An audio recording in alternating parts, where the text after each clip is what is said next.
বাংলাদেশে মতুয়া গোষ্ঠীভুক্তদের বাড়ির ওপর হামলার প্রতিবাদে বাংলাদেশের ডেপুটি হাইকমিশনের স্মারকলিপি পেশ করলেন রাজ্যের বিরোধী দলনেতা শুভেন্দু অধিকারী।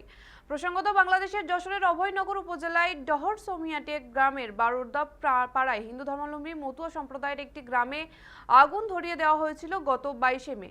এর জেরে 19টি বাড়ি ক্ষতিগ্রস্ত হয়েছিল। এর সঙ্গে হিন্দুদের বাড়িতে চলেছিল ভাঙচুর, লুটপাট। প্রায় 4 ঘন্টা ধরে সেই তাণ্ডব চলেছিল। শুক্রবার কলকাতার বাংলাদেশ ডেপুটি হাইকমিশনারের অফিসে যান শুভেন্দু অধিকারী।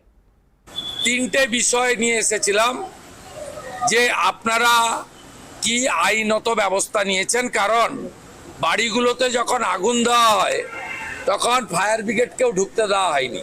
সম্পূর্ণ পুড়ে যাওয়ার পরে আর্মির হস্তক্ষেপে ফায়ার ব্রিগেড যখন পৌঁছায় তখন বাড়িতে আর কিছু ছিল না।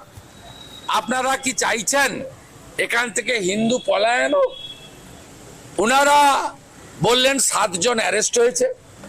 আমরা রিলিফের কথা বলেছি, ওনারা বললেন 6000 করে টাকা, 30 কেজি করে চাল আর 2 বান্ডিল করে টিন তাদের দেওয়া হয়েছে।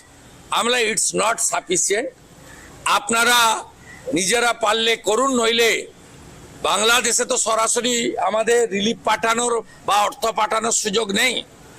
আমরা ওখানে যারা কাজ করছেন, মতুয়া সমাজ, ভারত সেবাশ্রম, রামকৃষ্ণ মিশন, গৌড়িয়া মঠ, আমরা তার মাধ্যমে এখানকার ইউনিটকে বলবো রিলিফ করার জন্য, আপনারা অনুমতি দেন। ওনারা বললেন যে আমরা আপনাদের এই আবেদন বলে আরও রিলিফের ব্যবস্থা করছি এবং ওদেরকে বাড়িতে পৌঁছে দেওয়ার ব্যবস্থা আমরা নিচ্ছি।